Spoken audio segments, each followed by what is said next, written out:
membutuhkan waktu 20 hingga 50 tahun untuk dapat sangat menerapkan besar untuk mengurangi emisi karbon. Dan itulah yang akan saya buktikan dalam perdebatan ini dalam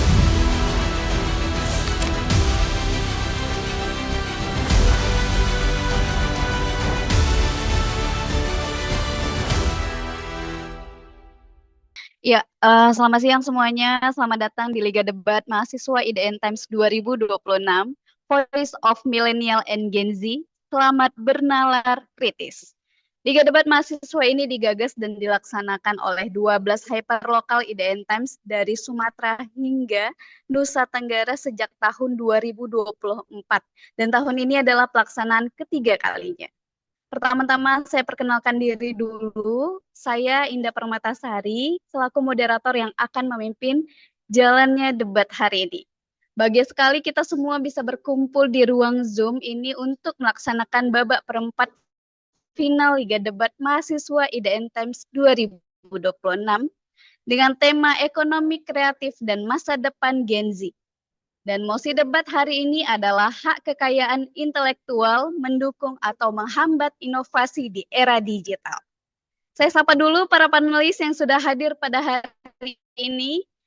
Panelis pertama, Mas Ahmad Khairuddin. Halo. Panelis kedua pada hari ini, ada Ibu Prof. Rosdiana Sijabat sebagai dosen Prodi Magister Administrasi Bisnis Unika Atmajaya Jakarta. Gimana kabarnya Ibu? Kabar baik Mbak Indah. Apa kabar Mbak Indah? Alhamdulillah, baik juga Ibu. Iya. Saya ingin menyapa teman-teman adik-adik mahasiswa dari PKN STAN dan juga dari ITB. Selamat bernalar kritis. Kita ingin mendengarkan gagasan-gagasan Anda yang kritis dan cemerlang. Semangat. Terima kasih Mbak Indah. Ada Mas Agung Putu Iskandar selaku founder Akna Komunika Surabaya. Surabaya, bagaimana kabarnya Mas? Baik. Selamat siang Bu Indah dan kawan-kawan peserta. Tetap semangat hari ini. Terima kasih Mas. Baik, terima kasih. Berikutnya kita sapa dulu peserta babak penyisihan Liga Debat hari ini. Pertama dari Institut Teknologi Bandung yang hari ini akan berdebat sebagai tim pro. Gimana kabarnya kawan-kawan dari Institut Teknologi Bandung? Alhamdulillah, luar biasa. Allah Akbar. Mungkin teman-teman ITB siapa aja nih personelnya? Silakan ketua timnya memperkenalkan diri dan anggota timnya perkenalkan nama dan kuliah pada program prodinya.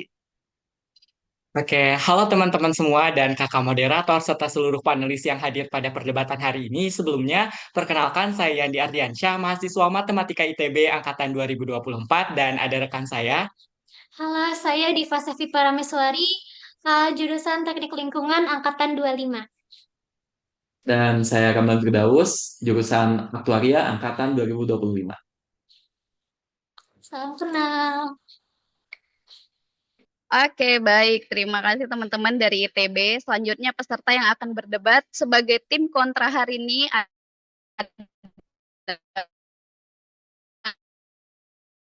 halo Ibu Bapak moderator, panelis, dan rekan kami dari tim Pro.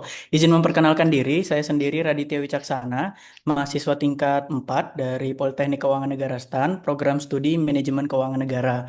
Di sini saya bersama dua rekan tim saya, yakni yang pertama Zalfa Aura Sabita, mahasiswa tingkat 4 juga dari Politeknik Keuangan Negara STAN, Prodi Manajemen Keuangan Negara. Dan untuk pembicara ketiga, ada rekan saya Rizky Hidayat dari Politeknik Keuangan Negara STAN, mahasiswa tingkat 4 program studi akuntansi sektor publik. Salam kenal Bapak Ibu panelis, moderator, dan rekan-rekan kami dari tim Pro. Kita lanjut. Terima kasih teman-teman kedua mahasiswa, dua tim mahasiswa dari universitas atau perguruan tinggi yang akan adu gagasan hari ini.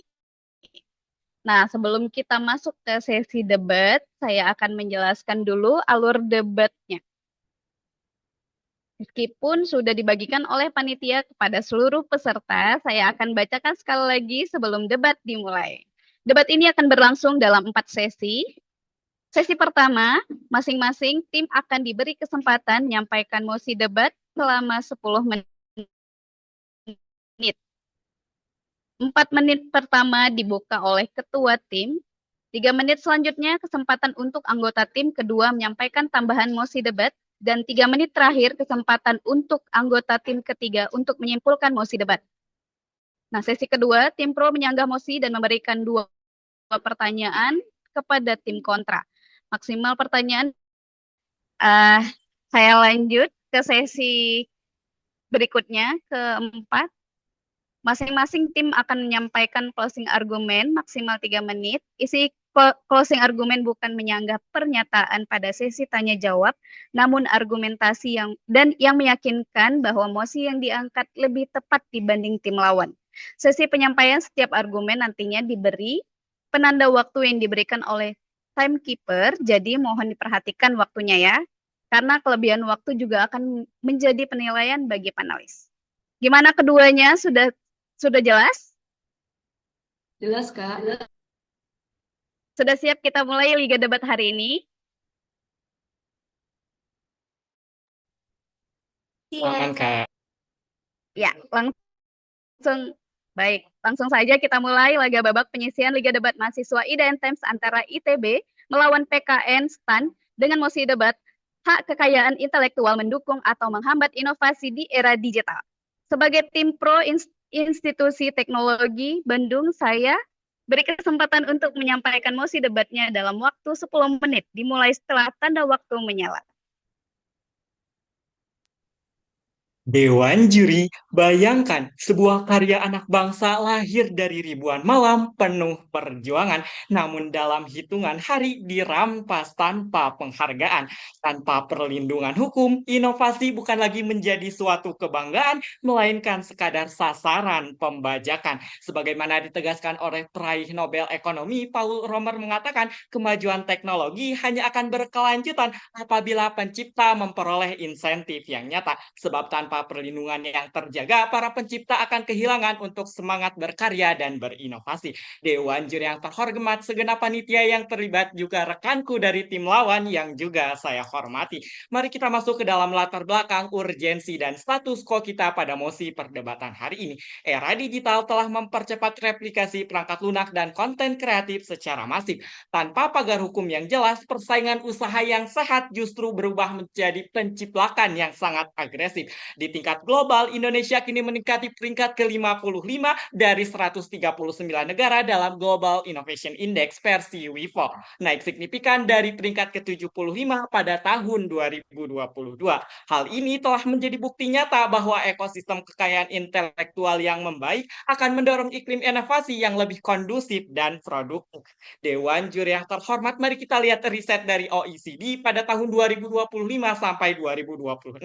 Riset tersebut mengatakan bahwa lebih dari 4,5 juta perusahaan rintisan turut menunjukkan bahwa startup dengan kekayaan intelektual terdaftar cenderung lebih mudah untuk mengamankan pendanaan modal ventura dan hibah dibandingkan dengan yang tidak memilikinya. Lagi-lagi fakta ini menegaskan bahwa kepemilikan aset tak berwujud menjadi fondasi utama daya saing perusahaan di era pasar global yang kian kompetitif. Dewan Juri yang terhormat, mari kita masuk ke dalam definisi kata kunci dan payung hukum pada mosi perdebatan hari ini.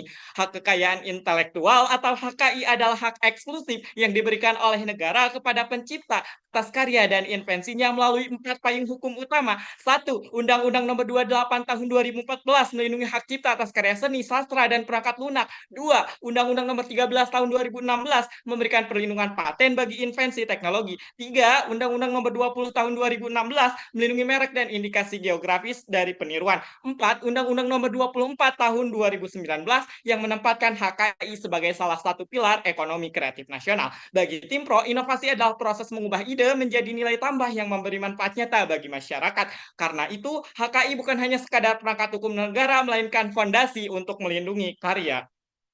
Mari kita masuk ke dalam limitasi dan beban pembuktian pada mosi perdebatan hari ini. Dewan Juri yang terhormat, ruang lingkup pembahasan kita akan batasi pada ekosistem digital dan industri kreatif berbasis teknologi terkini, dengan fokus utama pada efektivitas regulasi dalam mendorong komersialisasi riset. Beban pembuktian tim pro sangat jelas. Dewan juri yaitu HKI memberikan insentif nyata serta kepastian investasi bagi para pelaku usaha sekaligus membuktikan bahwa HKI membuka akses transfer teknologi secara adil dan dapat dipertanggungjawabkan. Masuk ke dalam parameter perdebatan kami Dewan juri yaitu yang pertama, HKI keberhasilan menjaga keberlanjutan ekosistem inovasi dalam jangka panjang. Dua, peningkatan volume investasi riset, dampak ekonominya yang nyata dan konkret. Tiga, terciptanya iklim kompetisi yang sehat. Mari kita masuk ke dalam tiga argumentasi utama kami Dewan juri. Satu, HKI memberikan insentif finansial dan perlindungan investasi riset yang berkualitas tinggi. Dua, HKI memberikan kepastian hukum sekaligus keterbukaan lisensi bagi transfer teknologi yang terstruktur secara rapi. Tiga, HKI memungkinkan monetisasi aset tak berwujud bagi pencipta konten dan pelaku usaha rintisan muda. Maka dari itu kami sangat tegas, lugas, dan tuntas bahwasanya kami sangat mendukung penuh mosi pada perdebatan hari ini.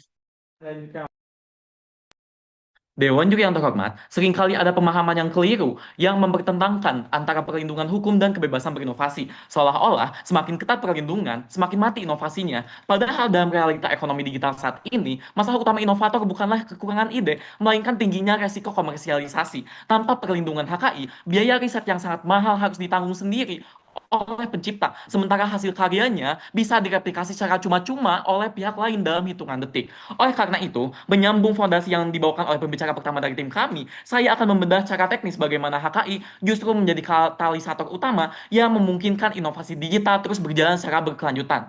Ada tiga mekanisme mendasar bagaimana HKI bekerja mendukung inovasi. Pertama, HKI akan menjamin kepastian modal. Riset OECD terhadap ratusan ribu startup global secara konsisten menunjukkan bahwasanya perusahaan rintisan dengan HKI terdaftar memiliki peluang yang jauh lebih tinggi untuk mengamankan modal ventura maupun hibah. Mengapa? Karena bagi para investor, HKI adalah jaminan bahwasannya modal riset mereka memiliki proteksi pasar. Lalu yang kedua, HKI akan menjamin transparansi dan keterbukaan. HKI tidak sama dengan monopoli tertutup Dewan Juri. Dalam pasal 3 Undang-Undang Nomor 13 Tahun 2016 tentang paten, syarat utama perlindungan adalah kewajiban mengungkapkan detail dokumen teknologi secara transparan kepada publik. Artinya apa? Artinya, masyarakat bisa mempelajari formula tersebut secara legal untuk melahirkan inovasi turunan baru tanpa harus memulainya dari nol. Ketiga, HKI menjamin monetisasi dan akses kredit. Melalui PP nomor 24 tahun 2022, sertifikat HKI kini diakui sebagai agunan jaminan di perbankan. Ini mengubah aset tak berwujud atau intangible asset menjadi milik pencipta menjadi kapital real yang bisa dijaminkan untuk ekspansi usaha berikutnya. Jika kita lihat dalam konteks penegakan hukum, bagi startup dan industri kreatif, HKI memberikan bargaining power yang setara saat berhadapan dengan korporasi besar. Tanpa HKI, ide pemain kecil rentan diakuisisi secara predatori atau ditiru tanpa kompensasi. Bagi ekosistem open source, bahkan model kolaborasi terbuka yang paling progresif sekalipun, seperti lisensi General Public License, tetap berpijak pada payung hukum hak cipta. Tanpa adanya kepastian hukum hak cipta tersebut, kolaborasi terbuka itu akan kehilangan fondasi lisensinya. Kehadiran penegakan hukum seperti tindakan tegas pada pelanggaran royalti berdasarkan Undang-Undang Nomor 28 Tahun 2014 adalah sinyal penting bahwasanya negara menjamin kepastian bagi para kreator untuk terus berkarya. Dewan Juri yang terhormat, HKI tidak dibuat untuk membatasi ruang gerak ide, melainkan untuk memberikan kepastian hukum dan insentif finansial agar ide tersebut sanggup bertahan dan berkembang di pasar nyata. Atas mekanisme yang jelas dan bukti empiris yang terukur ini, kami menegaskan bahwasanya kami mendukung mosi kali ini. Dewan juri, contoh inovasi karya digital adalah maraknya remix DJ TikTok di internet. Salah satu DJ terkenal, Maman Fundi, berkata bahwa dengan adanya HKI, pembuat remix bisa menjalin kontrak kerjasama dengan pencipta lagu asli untuk membagi porsi royalti yang adil.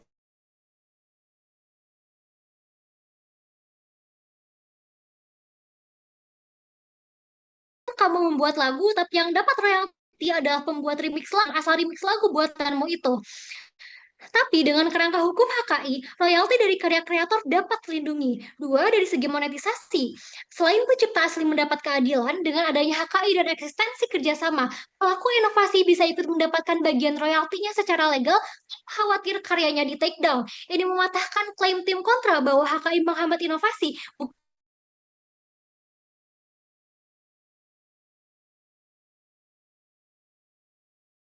bahkan bagian royaltinya sendiri, walaupun bukan mereka yang menciptakan lagu aslinya. Tiga, dari segi menyatakan inovasi di era digital. Di era digital ini, media sosial jadi pintu komunikasi yang terbuka lebar bagi berbagai pihak, sehingga bukan hal yang sulit bagi pekerja aircraft untuk menjalin kerjasama dengan pencipta karya asli seperti yang dilakukan oleh Maman Fundi. Mari kita jawab klaim yang mungkin diberikan oleh tim kontra. Satu, tim kontra secara keliru menyalahkan sistem HKI atas praktik penyalahgunaan paten oleh oknum tertentu. Padahal isu paten troll adalah persoalan penegakan hukum, bukan cacat pada konsep perlindungan itu sendiri. Membuat sistem HKI hanya karena adanya pelanggaran, ibarat membakar rumah untuk menangkap tikus. Solusi yang tepat adalah memperketat regulasi persaingan usaha, bukan menghapuskan perlindungan HKI secara gegabah. Dua, tim kontra mungkin berkata HKI menghambat kreator kecil untuk memonetisasi karyanya. Jika HKI menghambat monetisasi, lantas mengapa riset WIPO berkata lain? Posisi Indonesia yang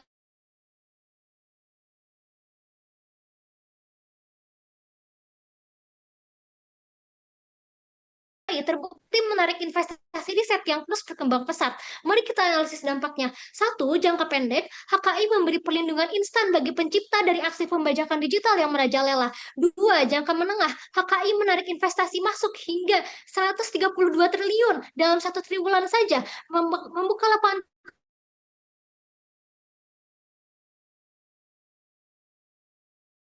HKI membangun kemandirian teknologi nasional lewat kontribusi PDB Aircraft 11 triliun rupiah yang terus tumbuh setiap tahunnya. Dengan demikian, manfaat bersih HKI jauh melampaui potensi risiko kecil yang terus dikatakan tim kontra tanpa dasar yang kuat. Artinya, payung hukum hak cipta, paten, merek, dan ekonomi kreatif bekerja bersama menopang ekosistem inovasi bangsa yang kian solid. Tanpa HKI, era digital akan berubah.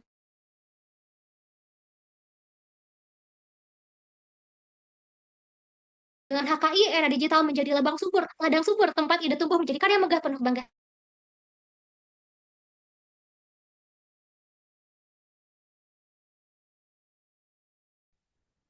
Ya, sungguh luar biasa ya, tajam, menarik, mesti debat dari tim pro tadi.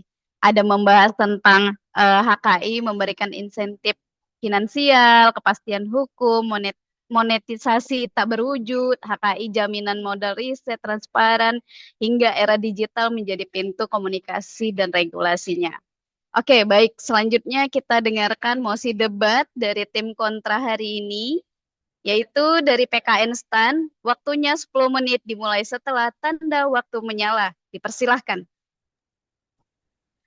Sumum ius summa iniura, yang artinya ketika suatu hak diterapkan secara berlebihan, hak itu justru dapat melahirkan ketidakadilan, juri. Lihat ponsel yang ada di tangan kita, juri. Ia bukan hasil dari satu penemu, melainkan ribuan paten, kode, dan teknologi yang dibangun di atas temuan para pendahulunya. Karena itu, pertanyaan dalam ronde ini bukan apakah pencipta layak dihargai. Kami sangat sepakat bahwa mereka layak dihargai. Pertanyaan sesungguhnya adalah, apakah sistem HKI hari ini membantu lebih banyak inovasi lahir, atau justru membuat setiap inovator berikutnya harus melewati semakin banyak izin dan hambatan? Sebelum masuk pada kerangka argumentasi, izinkan saya mendefinisikan ulang mosi agar lebih debatable dan konstruktif ke depannya. Pertama, kami memahami definisi dari hak kekayaan intelektual itu sendiri yang sangat sesuai dengan yang disebutkan oleh tim pro beserta berbagai payung hukumnya. Namun, di masalah kedua, menghambat menurut kami itu tidak berarti HKI sama sekali tidak memiliki manfaat, juri. Menghambat berarti ketika biaya hukum, ketidakpastian izin, dan pengelolaan sumber daya yang ditimbulkan oleh HKI itu sendiri membuat inovasi digital lebih lambat, lebih mahal, bahkan tidak pernah lahir, juri. Tim pro tidak boleh hanya menunjukkan bahwa HKI itu memiliki manfaat tanpa membuktikan bahwa manfaat tersebut lebih besar daripada seluruh biaya hambatannya. Yang ketiga, inovasi itu bukan jumlah formulir yang didaftarkan atau jumlah sertifikat yang diterbitkan. Inovasi adalah gagasan yang benar-benar dikembangkan menjadi produk, digunakan untuk masyarakat, menyebar, lalu dapat menjadi dasar bagi penciptaan berikutnya, juri. Dan keempat, era digital menurut kami adalah masa ketika inovasi itu bersifat cepat, kumulatif, dan saling bergantung. Menyalin informasi pada era tersebut hampir tidak memerlukan biaya sama sekali, sementara satu produk baru dapat menggunakan ribuan komponen yang sudah ada. Definisi ini sangat penting juri, karena tim pro itu tidak dapat memakai manfaat perlindungan bagi satu pemilik pertama, lalu mengabaikan biaya yang harus dibayar oleh ribuan investor inovator setelahnya. Masalahnya dimulai ketika setiap bagian dari inovasi digital saat ini berubah menjadi hak yang harus mendapat izin juri. Sebelum sebuah startup meluncurkan produknya, mereka harus memastikan siapa pemilik haknya, apakah membutuhkan lisensi, dan apakah ada risiko gugatan nantinya. Ketidakpastian inilah juri yang kami pandang menjadi hambatan paling besar. Perusahaan besar mungkin masih mampu bertahan karena mereka memiliki ribuan paten sebagai alat tawar mereka. Namun startup tidak juri. Akibatnya mereka lebih banyak menghabiskan waktu dan biaya untuk mengurus izin serta menghadapi resiko hukum daripada mengembangkan produknya itu sendiri. Banyak inovasi akhirnya berhenti sebelum dia sempat lahir ke dunia nyata juri. Namun tim pro menganggap bahwa semakin kuat HKI, semakin besar pula inovasi. Masalahnya juri, hubungan itu tidak pernah berhasil dibuktikan karena ada kajian dari Lerner serta telaah Boldrin dan Levine terhadap perubahan sistem paten di berbagai negara selama sekitar 150 tahun juri. Yang hasilnya menunjukkan bahwa yang lebih sering meningkat adalah jumlah permohonan patennya, bukan jumlah inovasinya. Dan perbedaan itu sangat penting untuk kita pahami juri.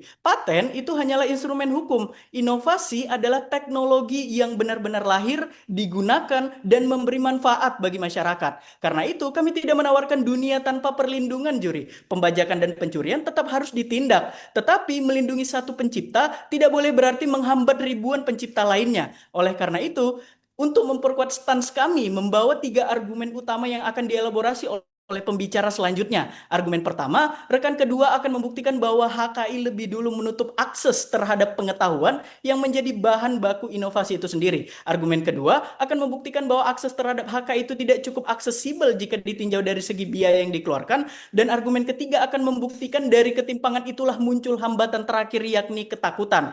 Ketika inovator lebih sibuk menghindari gugatan daripada menciptakan terobosan. Teman-teman Tatar Sunda yang tersayang, dukungan seharusnya mempermudah, bukan mempersulit. Bayangkan inovasi di era digital sebagai perjalanan dengan mobil yang menuntut kita melaju cepat. Tetapi sistem HKI hari ini menaruh 3 hambatan berlapis. Yang pertama adalah ia menutup portalnya, kedua menguras bensin kita, dan yang ketiga adalah mengunci kaki kita di pedal rem. Mari kita lihat lebih dalam. Yang pertama, sadari betul bahwa HKI menutup akses terhadap bahan baku inovasi itu sendiri. 3 lapisan. Pertama, pahami betul, tidak ada satupun inovasi yang lahir dari adanya ruang kosong. Setiap karya digital berdiri di atas riset, kode, dan gagasan sebelumnya. Ketika lapisan-lapisan itu terkunci di balik adanya lisensi berbayar, inovator berhenti bukan karena kehabisan ide, melainkan karena tidak sanggup membeli tiket masuk. Lapisan yang kedua, pun jika ia mampu membayar atau meminta izin, prosesnya menuntut waktu yang cukup lama. Sementara era digital bergerak dalam waktu yang cepat, ketika izin akhirnya turun nantinya, relevansi inovasi sudah lewat. Dan lapisan yang ketiga, mari kita lihat di lapangan. Mendikti Saintek 2026 mengakui sendiri bahwa biaya akses jurnal ilmiah internasional tergolong mahal. Bahkan, negara sendiri pun yang mengakui adanya hambatan pada akses bahan baku inovasi. Lanjut ke argumen yang kedua. Mari kita lihat secara lebih dalam. HKI menciptakan ketimpangan struktural yang berlapis dan saling mengunci. Ketiga lapisan. Yang pertama, perlu kita sadari betul bahwa untuk memperoleh perlindungan HKI, seseorang wajib membayar biaya pengajuan. Dan pun jika tim pro mengatakan biaya itu terjangkau, kami katakan tidak, karena selain biaya material, ada biaya imaterial yang tidak pernah dihitung. Waktu menunggu, rumitnya prosedur, dan literasi hukum. Lapisan yang kedua, mari kita lihat di tahap selanjutnya. Ketika beban itu tidak sanggup dipikul, karyanya tidak pernah memiliki HKI sama sekali. Dan yang lapisan ketiga, lantas selanjutnya apa? Menurut UU 20 2016, HKI menganut prinsip first to file, yang berhak bukan yang lebih dulu berkarya, melainkan yang lebih dulu mendaftar. Artinya, karya itu bisa direbut secara sah oleh pihak yang lebih bermodal. Inovator kecil bukan hanya gagal monetisasi, ia bahkan dilarang memakai karyanya sendiri. Dan argumentasi kami yang ketiga, ketimpangan tadi yang telah kami sampaikan, inilah yang melahirkan adanya hambatan ketiga, yaitu ketakutan. Ada 2 lapisan. Yang pertama, perlu kita sadari bahwa di era digital, batas antara terinspirasi dan melanggar itu begitu tipis, seperti nada yang mirip, kode yang serupa, data latihan beririsan. Seseorang pengembang software seperti Notion misalnya, hari ini tidak lagi bertanya fitur apa sih yang paling berguna, melainkan fitur apa yang paling aman dari adanya suatu gugatan. Dan lapisan yang kedua, mari kita lihat lebih dalam. Tidakkah Dewan Juri menyadari bahwa ketakutan ini tidak terbagi rata, Dewan Juri. Perusahaan besar punya tim hukum, sedangkan pengembang kecil hanya punya dirinya sendiri. Maka yang paling takut melangkah justru yang paling tidak sanggup membela diri. Apabila kita lihat di lapangan, DJKI 2025 secara resmi mengimbau pelaku usaha untuk menelusuri pangkalan data merek sebelum berkarya. Karena apa? Karena kemiripan merek dapat berujung pada gugatan hukum, pembatalan merek, hingga juga kewajiban ganti rugi. Dewan Juri diarahkan berpikir kami, akses yang tertutup, sistem yang timpang, dan tumbuhnya ketakutan ini menunjukkan bahwa HKI memang menghambat inovasi dan dunia yang diinginkan oleh tim pro, di mana HKI menjadi bahan bakar inovasi, tidak terjadi di lapangan, maka proposal kami dapat dijustifikasi. Inovasi jangan disamakan dengan game Clash of Clans. Menang kok pay to win, inovasi kok harus berbiaya tinggi. Dewan Juri yang arif dan rekan berpikir kami dari tim Ganesha, pada posisi bagian pembicaraan ketiga, saya akan bawakan 3 bagian, yaitu ancaman nyata dari posisi pro, titik perdebatan pada hari ini, serta elaborasi argumen. Masuk ke bagian pertama, kami melihat bahwa tim pro sangat abai terhadap ancaman. Yang pertama, diskriminasi akses terhadap sumber daya oleh inovator kecil dibandingkan dengan inovator raksasa, dan yang kedua, penurunan minat inovasi akibat ketakutan administratif dan birokratif dari kerumitan pengurusan haki yang berujung pada tuntutan hukum. Dan setelah memandang, kami hanya mendapatkan spekulasi semata. Dan masuk ke bagian kedua, di sini kami melihat adalah dampak inovasi versus haki. Apakah HKI berdampak mendukung inovasi atau justru inovasi muncul bukan dari HKI? Dewan Juri yang terhormat, mari kita lihat dari sisi mereka. Sedari tadi kami melihat bahwa tim pro berfokus pada kebaikan HKI dan seolah menempatkan bahwa kami sebagai posisinya ingin menghapus HKI dan menganggap HKI jahat sepenuhnya. Dewan Juri yang terhormat, mereka juga berfokus pada payung hukum dan lain sebagainya, sehingga kami melihat mereka belum menyentuh persoalan terkait dukungan maupun hambatan. Maka respon kami adalah, tim kami berfokus pada membuktikan apakah HKI menimbulkan hambatan pada inovasi, sehingga what if yang mereka bawakan tidak relevan dengan posisi kami. Mari bandingkan dengan posisi kami, Dewan Juri yang terhormat. Kami telah mengatakan pada pembicaraan pertama kami bahwa permasalahan HKI hanya berfokus pada instrumen hukum dan formil semata, sehingga apa? HKI tidak serta-merta menjadi pendukung lahirnya inovasi. Contohnya apa, Dewan Juri?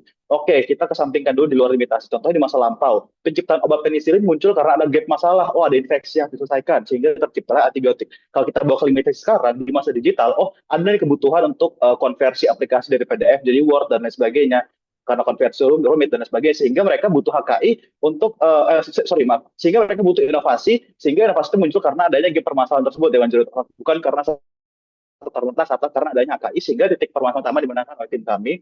Dan masuki elaborasi dari argumen kami, awalnya keberadaan HKI menutup akses terhadap bahan baku inovasi sendiri, yang dimana seharusnya bahan baku itu tidak boleh dibatasi, Dewan Juri, karena dapat membatasi tercipta inovasi. Dan selanjutnya, ada pula ketimpangan struktural di mana ada orang yang bisa akses HKI lebih gampang, ada pula yang lebih susah, ada yang bisa membuat HKI lebih mudah, ada juga yang tidak mampu membayar biaya pengacara dan sebagainya, sehingga dia tidak bisa punya HKI seperti mereka yang kaya raya. Dan ujungnya apa? HKI menimbulkan ketakutan karena mereka jadi takut berinovasi, takut kena tuntut dan lain sebagainya, sehingga pada Dewan Juri yang terhormat, ketiga bagian tadi menunjukkan bahwa HKI memang betul menimbulkan banyak sekali hambatan-hambatan terhadap inovasi di era digital sebelah praktis, cepat dan sensitif terhadap perubahan. Iya, Terima kasih.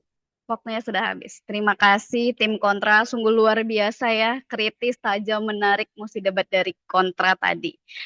Mereka sempat membahas tentang hambatan-hambatan di antara inovator, biaya inovator yang akhirnya inovasi itu berhenti hingga ketimpangan struktural. Juga membahas tentang sistem paten tadi ya. Terus selanjutnya kita memasuki sesi kedua. Silakan tim pro menyanggah mosi debat dari tim kontra sekaligus memberikan pertanyaan pada tim kontra. Waktunya 5 menit dimulai setelah tanda waktu menyala. Dewan Juri yang terhormat, seluruh pemerhati debat yang juga kami hormati, Dewan Juri yang terhormat, ada adagium quid pro quo, sesuatu ditukar dengan sesuatu yang setara nilainya. Memasuki sesi 2 ini, tim pro akan membedah secara total telanjang kegagalan tim kontra dalam memenuhi realitas ekonomi politik industri digital global. Seluruh kegagalan yang berakar dari penolakan mereka sendiri terhadap prinsip pertukaran adil ini. Dewan Juri yang terhormat, mari kita analisis 4 kesalahan fatal dari sisi tim kontra. 1. Mereka melakukan asumsi tanpa dasar. Dewan Juri yang terhormat, kontra selalu berasumsi bahwa tanpa HKI, motivasi berinovasi akan tetap tinggi. Hanya berbasis altruisme digital, sebuah asumsi romantis yang tidak pernah teruji dalam skala industri nyata. 2. Dewan Juri yang terhormat, tim lawan dari tadi akan mengabaikan fakta bahwa tanpa HKI, pasar digital mengalami free rider problem yang parah Dewan Juri, di mana pihak yang tidak berinvestasi justru akan menikmati hasil investasi pihak lain secara cuma-cuma. Apakah itu yang sedari awal diinginkan oleh tim kontra Dewan Juri masuk ke dalam kesalahan yang ketiga, di mana mereka terlalu mengeneralisasi secara berlebihan juri, mereka mengeneralisasi bahwa dengan ada kegagalan total sistem HKI, padahal Dewan Juri krisis semacam itu justru diselesaikan oleh mekanisme yang telah kami buat sebelumnya Dewan Juri, sehingga kami telah selangkah lebih maju dibandingkan tim lawan dalam menjawab sanggahannya Dewan Juri. Lalu yang keempat ada aksesibilitas semu. Dewan Juri yang terhormat, sedari awal tim lawan mengklaim bahwa ketiadaan HKI akan meningkat aksesibilitas, padahal Dewan Juri yang terhormat, tanpa adanya HKI, riset baru justru akan semakin disembunyikan, akan semakin dirahasiakan Dewan Juri. Hal itu tentunya akan jauh lebih tertutup dibandingkan sisi kami yang secara ini lebih terbuka Dewan Juri. Selanjutnya akan disampaikan oleh rekan saya. Dewan Juri yang terhormat, tim lawan mengatakan bahwasanya semua inovasi harus didaftarkan sehingga terhenti, atau startup atau inovator kecil akan kalah karena diskriminatif dibanding korporasi raksasa yang punya tim hukum yang besar. Dewan Juri atau panelis yang terhormat, narasi bahwasanya HKI itu diskriminatif dan membatasi akses bagi inovator kecil adalah pandangan yang keliru secara mendasar dan memutarbalikkan realitas ekonomi. Mari kita lihat dengan logika sederhana. Dunia manakah yang sebenarnya lebih diskriminatif? Pertama adalah dunia tanpa HKI. Ini adalah dunia di mana hukum rimba berlaku sepenuhnya. Tanpa HKI, inovator kecil yang hanya punya ide bagus dan modal terbatas akan selalu kalah dengan korporasi raksasa. Mengapa? Karena raksasa teknologi punya modal komputasi, dana pemasaran, dan ribuan insinyur yang bisa mengambil algoritma startup lokal, menduplikasinya dalam hitungan hari, lalu mendominasi pasar. Tanpa HKI, inovator kecil sama sekali tidak punya dasar hukum untuk melawan. Diskriminasi di dunia tanpa HKI itu mutlak 100%.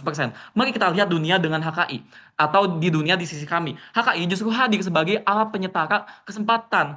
Soal tim hukum besar, korporasi besar memang punya tim hukum, tapi tanpa sertifikat HKI, tim hukum ratusan orang pun tidak punya dasar untuk menggugat siapapun di pengadilan. Sebaliknya, satu sertifikat paten atau hak cipta milik startup kecil dengan 5 anggota memberi legal standing yang sah di mata hukum untuk menuntut ganti rugi jika karya mereka dicuri oleh korporasi raksasa. Selanjutnya akan dijelaskan oleh tim kami. Tim kontra keliru saat mereka menganggap hanya karena ada masalah kecil dalam penegakan HKI, maka seluruh sistem HKI harus dimusnahkan. Logika yang setara dengan membakar rumah hanya karena satu keran bocor. Pertanyaan yang pertama, di Indonesia, PP nomor 24 tahun 2022 menetapkan HKI sebagai objek jaminan fidusia perbankan bagi pelaku ekonomi kreatif digital. Apakah tim kontra menyadari bahwa dengan menolak legitimasi HKI, Anda secara langsung mematikan akses pembiayaan perbankan bagi ribuan kreator digital, videografer, dan pengembangan game lokal? Tapi yang kedua, tadi tim kontra sendiri mengaminkan bahwa WIPO mencatat rekor 3,7 juta permohonan paten yang diajukan secara global pada 2024, tumbuh 4,9% dan menjadi laju pertumbuhan tercepat sejak 2018. Ini membuktikan bahwa di puncak era digital, kepercayaan dunia terhadap sistem HKI justru berada pada level tertinggi sepanjang sejarah, bukan mengalami krisis kepercayaan. Pertanyaannya adalah, sistem lisensi FRAND mewajibkan pemilik paten standar digital seperti 5G dan Wi-Fi untuk memberikan lisensi kepada seluruh pesaing dengan harga wajar tanpa diskriminasi. Melihat fakta ini, bukankah tuduhan tim kontra bahwa HKI pasti menutup akses pesaing runtuh secara otomatis oleh mekanisme FRAND ini? Dimohon dijawab. Terima kasih. Masih ada waktu 14 detik. Ada tambahan lagi, teman-teman?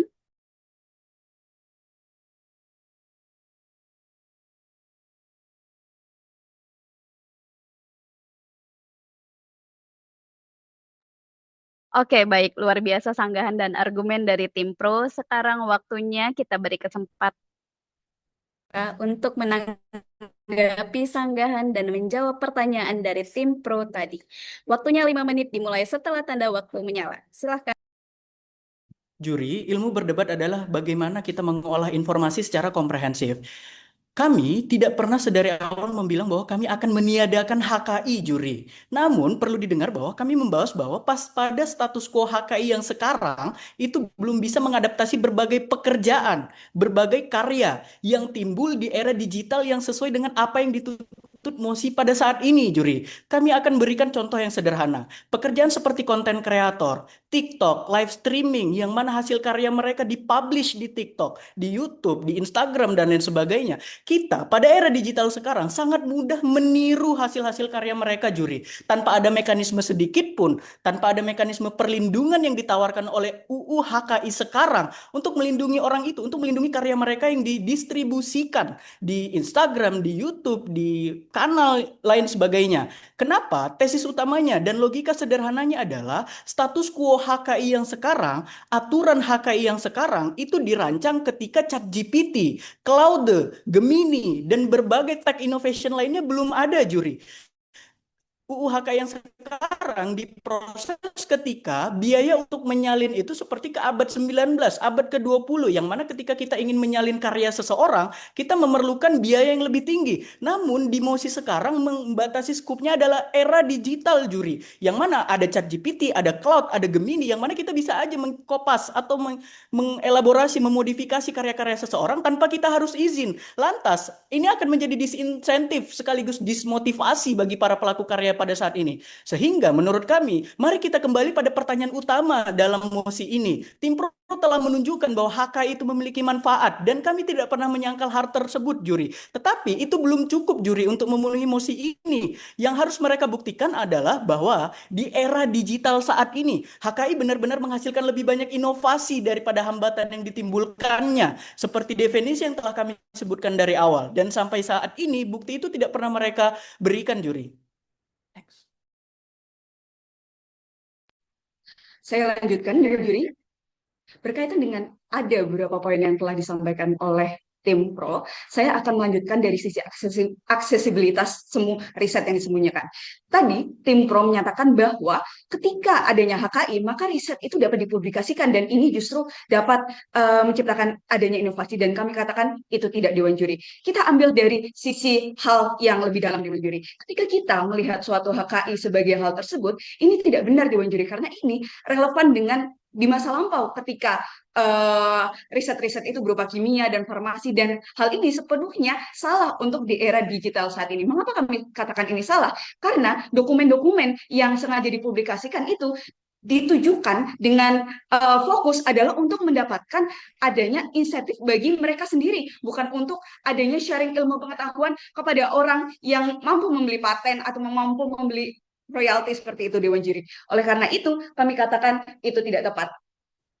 Selanjutnya, tadi Anda juga mengatakan terkait mekanisme yang telah Anda buat, namun kami rasa itu tidak tepat pada mos perdebatan kali ini, karena mos perdebatan kali ini tidak fokus pada memperbaiki struktur dari HKI, namun fokus memperdebatkan apakah HKI mendukung atau menghambat dari inovasi tersebut. Lalu Anda juga mengatakan bahwa terdapat ratusan tim hukum, itu nggak penting kalau nggak ada HKI-nya juga, lo apa gunanya ratusan tim hukum? Lalu Anda membandingkan dengan orang kecil punya HKI. Lah, justru orang kalau punya ratusan tim hukum, masa iya dia bisa nggak punya HKI? Itu kan konyol, buat apa dia punya ratusan tim hukum? Justru orang-orang kecil ini yang ingin terlindungi di posisi kami. Orang-orang kecil ini yang terhambat akibat adanya apa? Akibat adanya HKI. Dan kami juga tidak pernah mengatakan pernyataan-pernyataan yang arahnya membakar lumbung tikus untuk mengusir tikus yang bukan. Kasus kalian terlalu ekstrim. Justru fokus kami di sini ialah membuktikan bahwa benar ada hambatan terhadap inovasi dengan adanya HKI. Bukan berarti serta-merta HKI itu buruk sepenuhnya segala macam, bukan. Tapi kami membuktikan bahwa adanya hambatan terhadap inovasi dengan adanya HKI di era digital ini, Dewan Juri. Sekian. Terima kasih.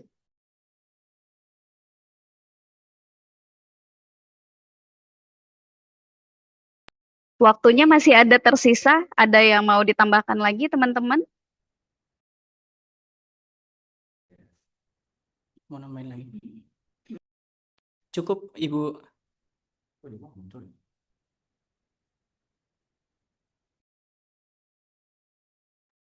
Oke, baik. Nah, sekarang masih giliran tim kontra yang akan melemparkan sanggahan sekaligus memberi 2 pertanyaan kepada tim pro maksimal dalam 5 menit. Dimulai setelah tanda waktu menyala. Silahkan. Selamat siang, Dewan Juri yang terhormat serta rekan berpikir kami dari tim Pro. Perlu kami tekankan kembali bahwa titik perdebatan kita pada siang hari ini adalah kita sedang memperdebatkan apakah HKI, hak kekayaan intelektual yang ada saat ini, itu menghambat atau mendukung dari adanya suatu inovasi. Dan kita tidak sedang membicarakan kasus ekstrim, apakah HKI harus dihapuskan atau tidak, dan itu sudah kami paparkan dari pembicara-pembicara di sesi-sesi sebelumnya Dewan Juri. Oleh karena itu, yang ingin saya highlight pada perdebatan kali ini yang telah disampaikan oleh tim Pro adalah setidaknya ada 3 poin di sini. Yang pertama adalah ketika tim Pro mengatakan bahwa HKI memastikan adanya insentif atas biaya riset yang telah dikeluarkan oleh para penemu inovasi tersebut. Kami katakan itu tidak. Ini merupakan celah logika yang salah Dewan Juri. Karena Pro membuktikan bahwa memang insentif itu dibutuhkan, lalu diam-diam mereka menyimpulkan bahwa monopoli diperlukan adanya monopoli hukum sebagai suatu satu-satunya bentuk insentif. Ini merupakan lompatan yang salah dan ini bukan merupakan argumen yang tidak dapat dijustifikasi Dewan Juri. Karena di ranah digital, insentif utamanya itu adalah justru berupa adanya keunggulan waktu, efek jaringan, penguasaan data, kecepatan iterasi, dan juga reputasi. Oleh karena itu, apabila mereka mengaminkan adanya kondisi di mana manfaat sebesar-besarnya pada penemu pertama, sedangkan inovasi-inovasi selanjutnya tidak mereka pikirkan, ini jelas salah Dewan Juri. Kemudian yang kedua adalah terkait data Global Innovation Index yang telah dipaparkan oleh tim Pro, kami katakan itu justru dapat menguntungkan dari sisi kami. Mengapa bisa kami katakan demikian? Karena perlu kita pahami bersama bahwa negara-negara dengan skor Global Innovation Index tinggi di level global itu sejatinya karena mereka pada zaman dahulu itu sistem HKI mereka masih sangat terbatas Dewan Juri yang terhormat. Jadi mereka bisa memperoleh peringkat dengan tinggi karena sistem HKI mereka di zaman yang masa lampau itu masih sangat terbatas, tidak seketat saat ini yang dapat menimbulkan adanya hambatan bagi inovasi. Dan yang ketiga adalah apabila mereka mengatakan terkait valuasi dari suatu startup yang ditentukan oleh HKI, katakan itu tidak. Valuasi dari suatu startup itu tidak ditentukan oleh ada tidaknya HKI atau banyak tidaknya HKI, dan ini merupakan kesalahan berpikir Dewan Juri. Rekan Bandung kami yang berbahagia, dari tadi tim Pro belum mampu menanggulangi aktor rentan kami berupa inovator kecil yang minim akses dan membutuhkan pengetahuan maupun sumber daya uang, finansial dan sebagainya yang di-HKI-kan. Dari tadi kami juga telah menyampaikan bahwa terdapat ada seseorang nih, dia mau bikin inovasi, namun dia nggak punya biaya. Nah, karena dia nggak punya biaya, dia nggak bisa ngasih pengetahuan yang terbatas atau berbayar tersebut. Sehingga apa? Dia tidak bisa berinovasi. Padahal harusnya di era digital ini, keterbukaan dan transfer informasi berjalan dengan cepat. Sehingga apa? Satu, posisi mereka jadi menyanyiakan era digital yang serba tersedia dan serba praktis dan lain sebagainya. Yang kedua, hal tersebut menunjukkan bahwa memang betul HKI masih menjadi penghambat inovasi di era digital saat ini. Nah, selanjutnya pertanyaan kami untuk tim Pro, bagaimana kalian dapat memberi akses yang inklusif terhadap inovator yang kecil maupun yang besar yang membutuhkan akses ke pengetahuan maupun sumber daya yang di-HKI-kan, di mana kita sadar bahwa tidak semua inovator punya sumber daya, punya relasi, punya finansial, punya akun Elsevier yang premium dan sebagainya untuk masuk sumber daya tersebut. Karena kami melihat ini adalah masalah-masalah utama yang timbul akibat adanya hambatan terhadap HKI. Juri, sepanjang perdebatan, tim Pro itu berhasil menunjukkan bahwa HKI dapat memberikan manfaat bagi sebagian pemegang hak. Kami tidak pernah menyangkal hal tersebut, Juri. Namun, manfaat belum sama dengan pembuktian, Juri. Sampai saat ini, mereka belum membuktikan bahwa inovasi yang kita lihat hari ini benar-benar lahir karena perlindungan HKI, bukan karena persaingan pasar, keunggulan menjadi yang pertama, kualitas produk, data, dan lain sebagainya. Jika memang semakin kuat HKI berarti semakin banyak inovasi, dapatkah Anda menunjukkan satu bukti bahwa inovasi digital tersebut benar-benar lahir karena perlindungan HKI dan bukan tetap akan lahir tanpa perlindungan yang seluas sekarang? Sebab seluruh kerangka berpikir Anda hanya menunjukkan bahwa HKI ada bersamaan dengan inovasi, bukan bahwa HKI adalah penyebab lahirnya inovasi tersebut. Terima kasih.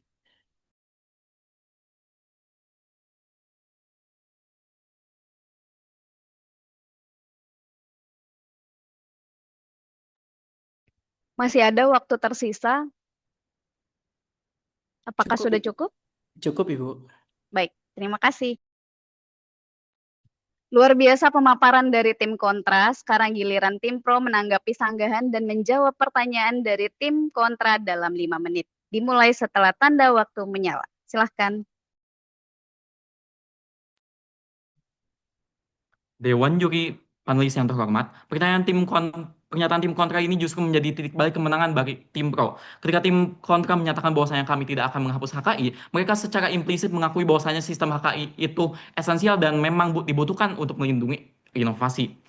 Oke, Tim lawan juga mengatakan bahwasannya tim pro harus membuktikan bahwasannya HKI saat ini sudah melindungi, padahal belum melindungi. Oke, Dewan Juri, tim kontra terjebak dalam sesat pikir kesempurnaan. Mereka menuntut sistem yang 100% tanpa celah. Padahal tidak ada satupun hukum di dunia ini yang bebas dari pelanggaran. Apakah jika masih ada pencurian, hukum pidana dibilang belum melindungi dan belum melindungi? Tentu saja tidak, Dewan Juri. Tugas kami adalah membuktikan bahwasannya manfaat bersih HKI saat ini jauh lebih besar daripada ketiadaannya.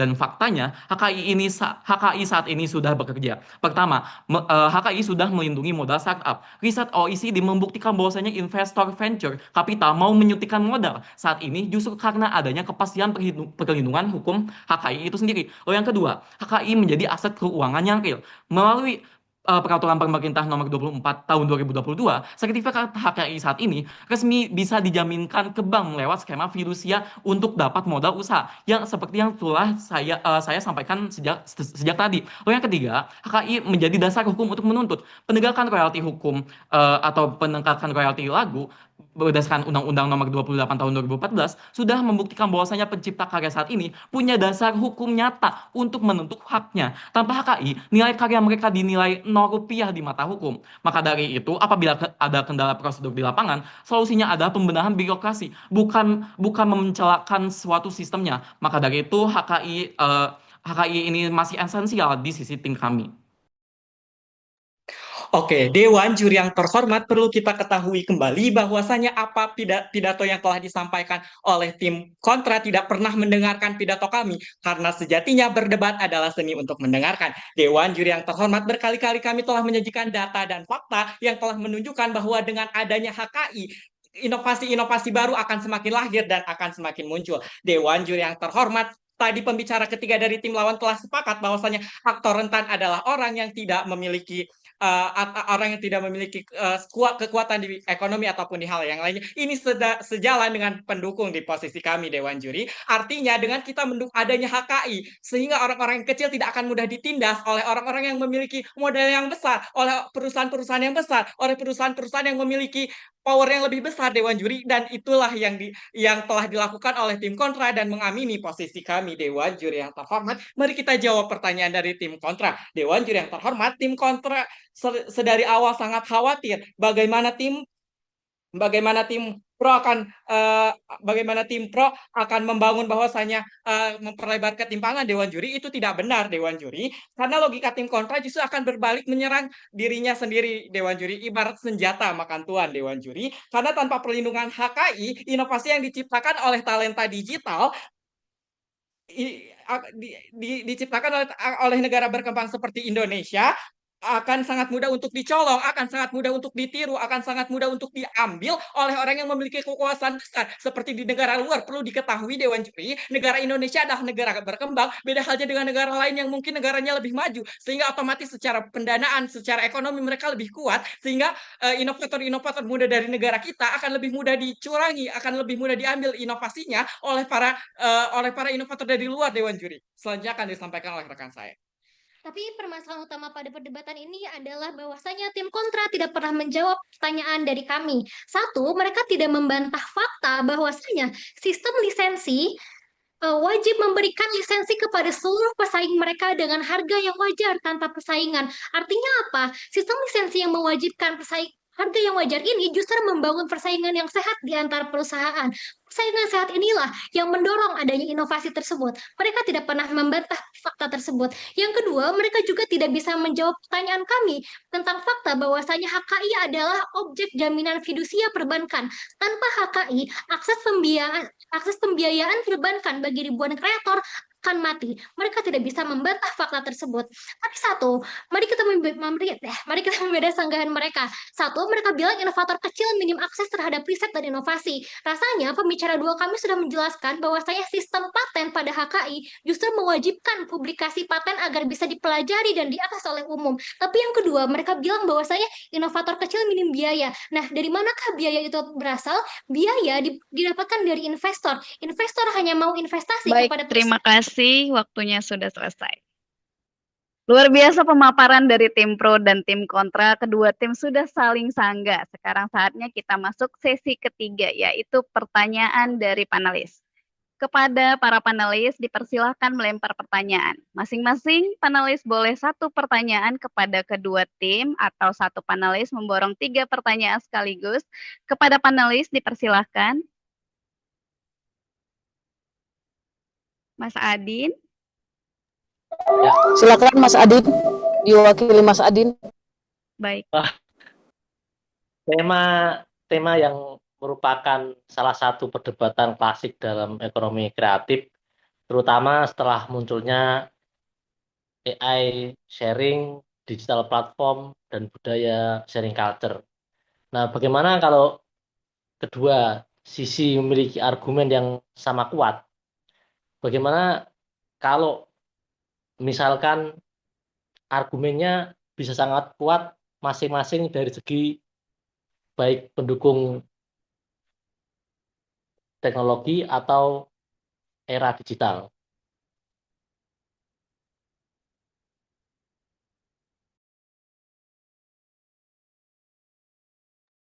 Ya, baik. Terima kasih Mas Adin. Mungkin Ibu Prof, ada yang mau ditambahkan atau Mas Aga?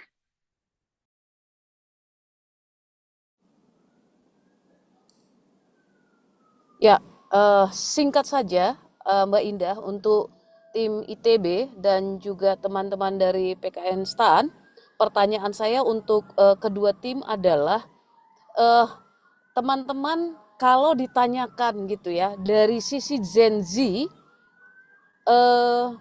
insentif regulasi seperti apa yang teman-teman bisa rekomendasikan kepada pemerintah untuk mendorong anak muda Gen Z lebih condong untuk berkarir di industri kreatif daripada menjadi government employee ataupun bekerja di korporasi. Terima kasih. Oke, baik. Prof, itu tadi pertanyaan dari para panelis kita. Silahkan saya beri kesempatan kepada tim kontra terlebih dahulu untuk menjawab dalam waktu 6 menit setelah tanda waktu menyala. Dipersilahkan.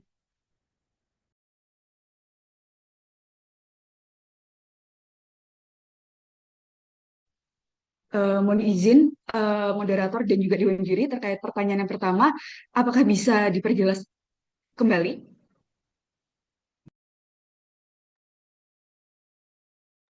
Ya. Bagaimana? Pertanyaan pertama tadi dari Mas Adin. Dipersilakan Mas Adin, mungkin bisa diulang kembali.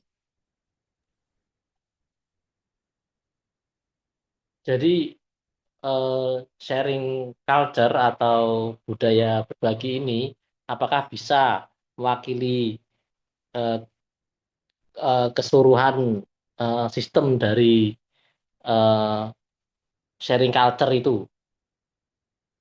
Apakah perbedaannya atau yang membuat berikut sharing culture itu bisa berbagi dua sisi? Baik, terima kasih atas pertanyaannya. Dewan juri, untuk pertanyaan pertama akan coba saya jawab.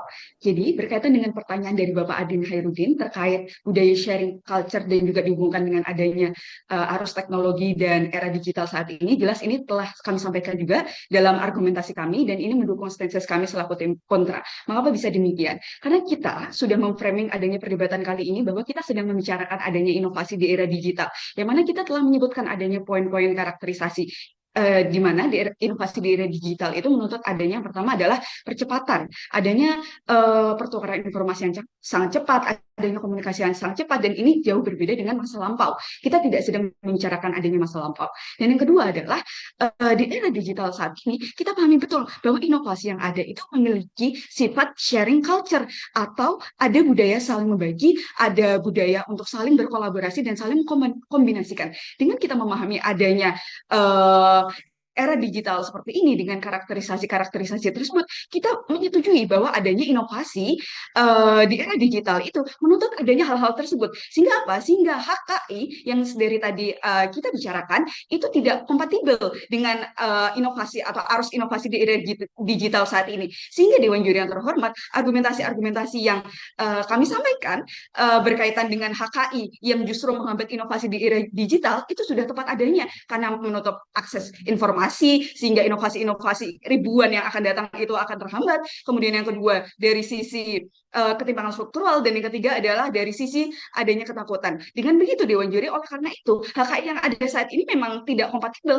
untuk diterapkan sehingga dapat menghambat adanya inovasi di era digital dengan budaya sharing culture tersebut, Dewan Juri. Baik, selanjutnya saya akan mencoba menjawab pertanyaan yang kedua, yaitu terkait bagaimana pandangan kami dari sisi Gen Z untuk insentif regulasi seperti apa yang bisa diberikan. Oke. Menurut kami, pemerintah perlu memberikan insentif yang membuat karir di industri kreatif tidak kalah menarik dan tidak kalah aman dibandingkan bekerja di sektor yang selama ini sudah tersaturasi gitu.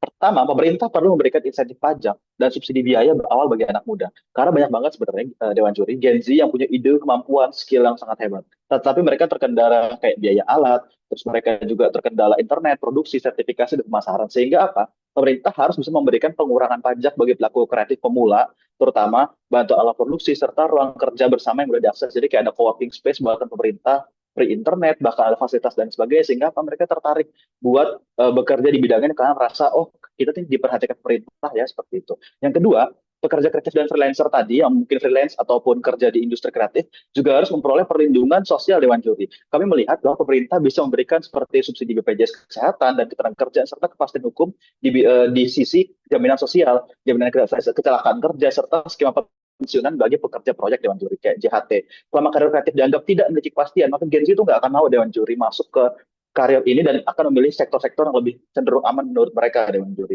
Lalu yang ketiga, kami juga melihat pemerintah dapat menjadi pembeli pertama. Jadi pengadaan pemerintah itu harusnya berprioritas diutamakan bagi karya-karya buatan Gen Z di industri kreatif ini Dewan Juri yang terhormat.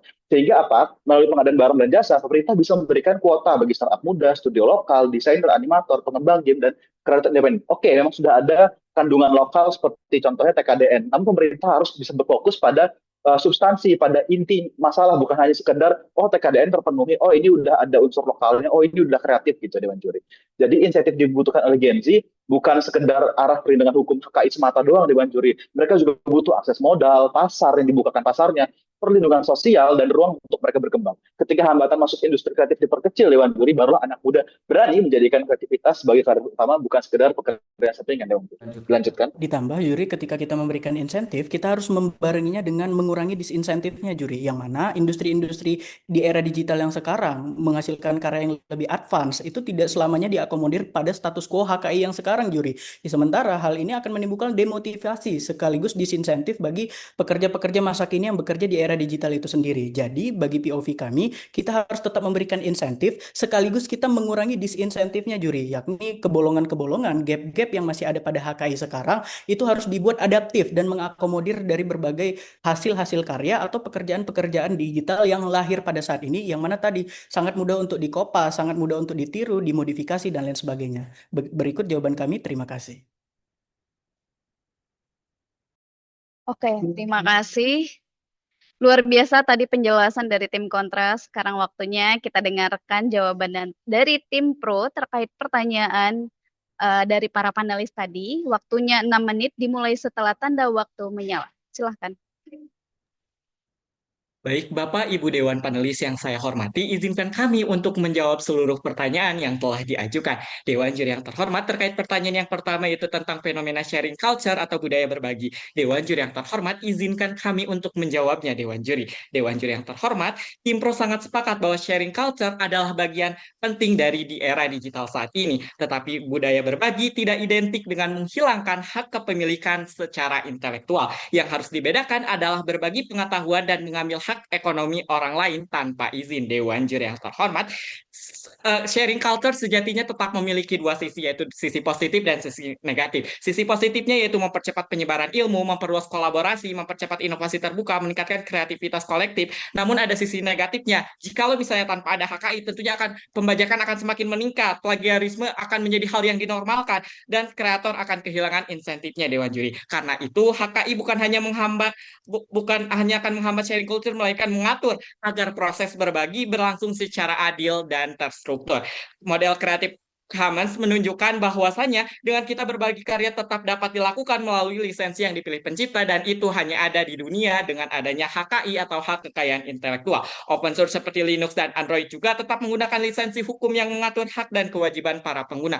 Dewan Juri yang terhormat, masuk ke dalam pertanyaan yang kedua, yaitu kalau ditanyakan dari sisi Gen Z, regulasi seperti apa yang harus diajukan pemerintah agar Gen Z tertarik pada aircraft dibandingkan menjadi government employee. Dewan Juri yang terhormat, di sini posisi tim pro sangat jelas. Pemerintah tidak hanya cukup untuk memperketat HKI, tetapi HKI akan selalu bersinergi dan berkolaborasi membangun ekosistem insentif sehingga berkarya menjadi pilihan karir yang lebih menjanjikan bagi para Gen Z, Dewan Juri, karena regulasi yang kami usulkan bukan hanya sekedar memberi perlindungan hukum, melainkan memastikan bahwa setiap karya memiliki nilai ekonomi yang jelas, mudah dilisensikan, mudah dimonetisasi, dan memperoleh kepastian hukum yang nyata. Sehingga jelas, Dewan Juri yang terhormat, dampak yang akan kami bawa tentunya akan jauh lebih luas dibandingkan di sisi tim lawan. Dewan Juri yang terhormat, kita lihat dari sisi multi aktor dan multi sektor. Gen Z dampaknya akan apa? Pendapatan kreatif mereka akan lebih pasti dan berkelanjutan. 2, startup lebih mudah memperoleh investasi karena memiliki aset HKI. 3, perguruan tinggi akan meningkatkan hilirisasi riset mahasiswa.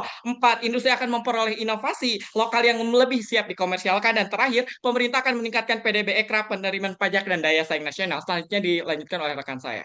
Terima kasih atas pertanyaannya dari panelis yang terhormat. HKI bukanlah penghambat, melainkan katalis utama yang memberi insentif kepastian karir bagi Gen Z, sekaligus membangun budaya berbagi yang adil di era digital. Untuk mendorong Gen Z memilih industri kreatif daripada sekedar mengejar posisi korporasi, kami merekomendasikan 3 kebijakan regulasi. Yang pertama adalah memaksimalkan peraturan pemerintah nomor 24 tahun 2022, seperti yang telah saya jelaskan sebelumnya. Pemerintah harus mewajibkan perbankan BUMN menerima sertifikat HKI dan portofolio karya digital Gen Z sebagai agunan jaminan fidusia yang resmi. Ini mengubah ide dan karya kreatif mereka menjadi modal usaha real dari bank. Lalu yang kedua, menerbitkan regulasi pembebasan tarif PNBP 100% dan jalur pemeriksaan cepat untuk pendaftaran HKI pertama bagi inovator di bawah usia 25 tahun, which is Gen Z. Lalu yang ketiga adalah membangun dashboard pemantauan royalti digital yang real time dan transparan sesuai dengan Pemenhum nomor 27 tahun 2025. Ketika royalti terjamin, profesi kreator memberi kepastian passive income yang berkelanjutan.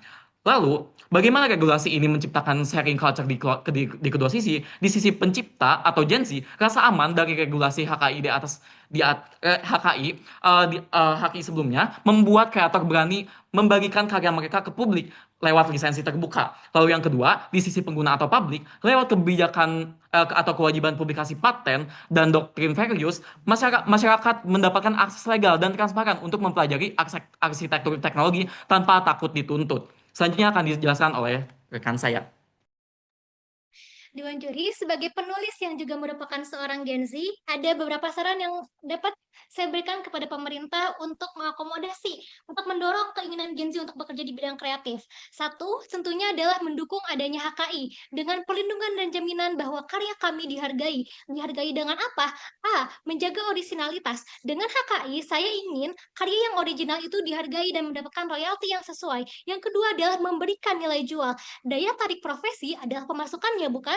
Semakin besar gaji, semakin menarik pekerjaan itu. Sehingga dengan monetisasi yang dijamin oleh HKI, karya yang dihasilkan dipastikan memiliki nilai jual. Ini pun selaras dengan pendirian kami bahwasanya HKI mendorong inovasi. Tapi yang ketiga, adanya ruang kolaborasi. HKI dapat dieksistensi menjadi kontrak kolaborasi yang dapat mendorong kolaborasi antara pencipta karya asli dan juga inovator.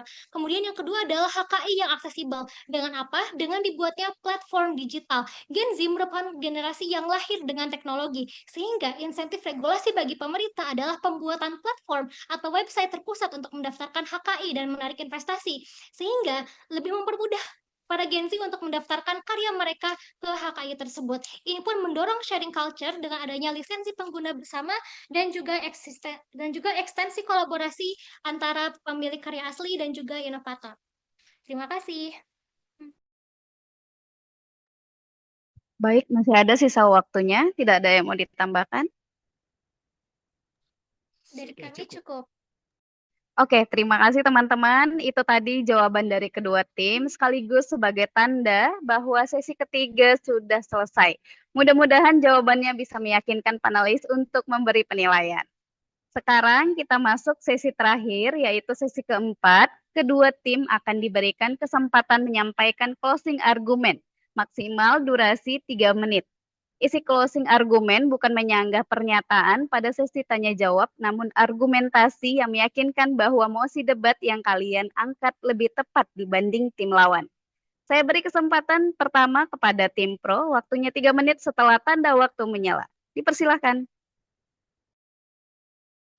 Dewan juri yang terhormat, bayangkan seorang petani yang menanam benih unggul di lahan tanpa pagar. Setiap orang bebas memetik buahnya, namun tak seorang pun mau kembali mencangkul dan menanamnya di esok hari. Begitulah nasib dunia digital tanpa adanya HKI. Riuh oleh mereka yang mengambil, namun sunyi oleh mereka yang menciptakan. Dewan juri yang terhormat, sepanjang perdebatan hari ini, tim Pro telah membuktikan bahwa HKI adalah mesin penggerak utama ekosistem digital. 3 pilar argumentasi kami berdiri kokoh hingga detik ini dan tak ada satupun yang berhasil diruntuhkan oleh tim lawan. 1. Insentif dan investasi. HKI memberikan kepastian eksklusivitas yang mengubah ide menjadi aset yang bernilai. 2. Transfer teknologi melalui lisensi. HKI tidak menghambat penyebaran pengetahuan tetapi memfasilitasinya melalui mekanisme lisensi yang aman dan transparan. 3. Kepastian hukum. HKI melindungi inovator dari pembajakan dan peniruan sehingga menciptakan ekosistem inovasi yang adil, kompetitif, dan berkelanjutan. Ketiga pilar inilah yang membuktikan bahwa tim Pro layak memenangkan perdebatan hari ini, Dewan Juri. Dewan juri, mari kita bandingkan dua paradigma yang hadir dalam perdebatan kali ini. Paradigma utama dari tim kontra adalah memandang HKI sebagai monopoli yang menghambat aksesibilitas. Sedangkan kami memandang bahwasanya HKI sebagai insentif ekonomis yang melahirkan inovasi yang baru. Lalu yang kedua, dari segi karakter solusi. Pendekatan tim kontra adalah utopis dan jangka pendek, sehingga inovasi berkembang tanpa adanya perlindungan yang memadai. Lalu pendekatan dari tim kami adalah realistis dan berkelanjutan, sehingga kami memastikan bahwasanya keuntungan yang adil bagi seluruh kreator. Lalu yang ketiga, dari segi dampak ekonomi, pendekatan tim kontra adalah rentan eksploitasi, membunuh startup akibat plagiarisme instan. Sementara pendekatan dari tim kami adalah mengakselerasi pertumbuhan industri berbasis pengetahuan. Jika kita mengikuti ego dari tim kontra, tidak akan ada pihak yang bersedia menanggung biaya kerugian yang tinggi jika hasil karyanya dapat disalin secara instan tanpa kompensasi yang layak. Sehingga argumentasi kami lebih memiliki bobot yang unggul daripada tim lawan. Dewan juri, mari kita menimbang dampak bersih dari kedua dunia ini. Tanpa HKI, pembajakan sering terjadi. Investor menarik modal, startup bangkrut ditiru korporasi besar, dan akademisi enggan mempublikasikan riset mereka secara komersial. Tapi dengan HKI, tercipta iklim investasi yang sehat, kreator terlindungi, kerjasama riset terus tumbuh, serta daya saing ekonomi digital meningkat di kancah global. Dewan juri yang terhormat, tim Pro telah memenuhi seluruh beban pembuktian dalam perdebatan ini. Kami membuktikan bahwa HKI adalah syarat bagi keberlanjutan riset, bahwasanya ini lebih berdampak dalam jangka panjang. Dan 3, kami menunjukkan bahwa manfaat dari perlindungan HKI jauh lebih besar daripada risikonya. Inovasi digital sejatinya tidak boleh mengorbankan hak para penciptanya. Dewan juri yang mulia, jelas HKI mendukung inovasi. Bukti nyata bahwa kemenangan berpihak pada pembawa solusi. Maka jelas Dewan juri, manfaat bersih dari dunia yang dibangun oleh tim Pro jauh melampaui risiko yang ditakutkan oleh tim kontra. Bangga menjadi tim Pro. Terima kasih. Oke, baik. Baik, terima kasih kepada tim Pro. Sekarang waktunya tim kontra. Saya berikan kesempatan 3 menit setelah tanda waktu menyala. Persilakan. Juri, Isaac Newton pernah berkata, kita dapat melihat lebih jauh karena berdiri di atas bahu para pendahulu. Kalimat itu mengingatkan kita bahwa setiap inovasi baru selalu dibangun di atas inovasi sebelumnya. Maka pertanyaan dalam ronde ini bukan apakah pencipta layak dihargai, juri. Kami sudah mengakuinya sejak sesi pertama, juri. Pertanyaannya jauh lebih sederhana. Apakah sistem HKI hari ini membantu semakin banyak orang untuk melanjutkan inovasi, atau justru membuat setiap langkah baru harus melewati semakin banyak izin, biaya, biaya dan ketidakpastian yang telah kami elaborasi lebih lanjut pada sesi sebelumnya. Juri, jenis mosi kali ini menuntut kita untuk membahas secara filosofis dari HKI itu sendiri dan fokus pada status quo, bukan debat mekanis yang fokus menyediakan mekanisme terbaik. Sepanjang ronde ini, tim pro berhasil menunjukkan bahwa HKI memang dapat membantu sebagian pencipta, sebagian startup, bahkan beberapa sektor tertentu. Tetapi itu belum cukup untuk menjawab tujuan mosi ini, juri. Karena mosi tidak bertanya apakah HKI memiliki manfaat. Mosi bertanya apakah secara keseluruhan HKI di era digital lebih mendorong atau justru lebih menghambat inovasi itu sendiri. Highlightnya juri, fokus kami bukan apakah HKI melindungi atau tidak melindungi, tapi beban kami adalah membuktikan apakah HKI menimbulkan hambatan atau tidak. Di sisi mereka baru, apakah HKI mendukung inovasi atau tidak mendukung inovasi itu sendiri. Dan pada pertanyaan itulah argumen kami lebih unggul, juri. Pertama, tim pro tidak pernah membuktikan bahwa HKI yang semakin kuat benar-benar menghasilkan lebih banyak inovasi. Mereka hanya menunjukkan HKI hadir bersamaan dengan inovasi tersebut. Bukan bahwa HKI adalah penyebab kausalitas lahirnya inovasi tersebut. Kedua, tim pro hanya menghitung siapa yang mendapat perlindungan. Kami dari tim kontra menghitung siapa yang harus membayar harganya dari tadi. Di era digital, jauh lebih banyak startup, peneliti, dan inovator yang harus menghadapi izin, biaya, dan ketidakpastian sebelum sempat menciptakan sesuatu yang baru, juri. Ketiga, dunia kami jauh lebih realistis. Kami tidak menghapus HKI yang dari tadi digaungkan oleh tim pro. Kami memperbaikinya. Kami tetap melindungi pencipta, tetapi memastikan perlindungan itu tidak berubah menjadi penghalang bagi inovasi berikutnya. Sebaliknya, tim pro meminta kita mempertahankan sistem yang bahkan mereka sendiri belum berhasil buktikan menghasilkan lebih banyak inovasi itu sendiri. Kami membuktikan bahwa inovasi digital selalu bersifat kumulatif, tetapi HKI memecahnya menjadi banyak titik izin. Kami membuktikan bahwa yang bertambah bukan hanya perlindungan, tetapi juga biaya, ketidakpastian, dan resiko hukum yang harus ditanggung inovator berikutnya. Dan yang terpenting, kami membuktikan bahwa inti argumen kami tidak menghapus HKI secara ekstrim, juri, melainkan mempertahankan manfaatnya tetapi menghilangkan hambatan yang tidak perlu agar lebih banyak inovasi dapat lahir dari hal tersebut. Juri, pada akhirnya inovasi bukanlah tentang siapa yang pertama kali menemukan sesuatu. Inovasi adalah tentang seberapa banyak orang yang masih diberi kesempatan untuk mengembangkan temuan itu menjadi sesuatu yang lebih baik. Lawan berdebat adalah teman terbaik kami dalam berdiskusi. Sekian, terima kasih. Oke, baik. Terima kasih. Luar biasa penampilan kedua tim hari ini. Keduanya sama-sama menyajikan argumentasi yang kuat dan dengan data yang juga luar biasa. Selanjutnya, kita akan beri waktu para panelis ya untuk memberikan penilaian. Oke, baik. Nah, ini yang kita tunggu-tunggu. Para panelis sudah mengumpulkan nilai dari debat kali ini. Sekarang saya persilahkan salah satu panelis untuk membacakan nilai dan mengumumkan siapa pemenang debat pada babak penyisihan hari ini. Oke, setelah mengamati apa yang sudah tersaji, kita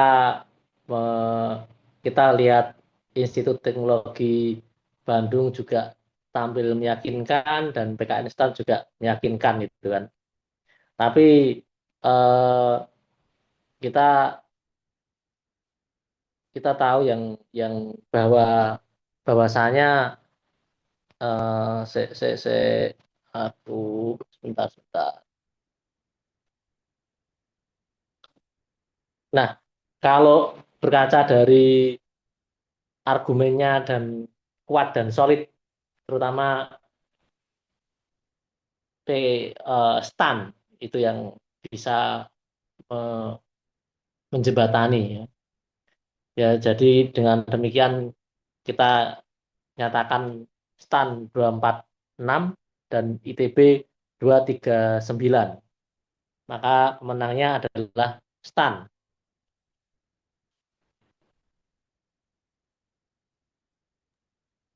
Wah, selamat kepada para pemenang. Ya. Terima kasih Mas Adin. Selamat kepada para pemenang babak penyisihan hari ini. Selamat melaju ke babak selanjutnya. Bagi yang kalah jangan patah arang karena kalianlah yang terbaik mewakili kampus kalian. Dengan diumumkannya pemenang, maka berakhirlah sudah babak perempat final Liga Debat Mahasiswa IDN Times 2026 antara ITB dengan PKN STAN. Jangan lupa Liga Debat babak semifinal selanjutnya pada Selasa 11 Agustus 2026 yang akan mempertemukan Universitas Hasanuddin dan Universitas Jember. Selanjutnya juga ada pada Rabu 12 Agustus 2026 akan mempertemukan Universitas Pajajaran dan pemenang pada sore hari ini yaitu PKN STAN. Jangan lupa follow Instagram, subscribe YouTube IDN Times. Sampai jumpa di Liga Debat Mahasiswa IDN Times Voice of Millennial and Gen Z. Saya moderator mohon undur diri, mohon maaf jika ada salah. Selamat sore semuanya, salam bernalar kritis. Selamat Terima kasih sore Dewan. Mbak Indah, selamat sore Terima semua kasih moderator. teman-teman dari ITB dan Terima kasih. PKN. Terima kasih kakak-kakak moderator, Terima kasih. juri sekalian serta rekan berpikir dari tim Pro. Izin live. Semoga bertemu di lain kesempatan. Udah live, udah. Oke.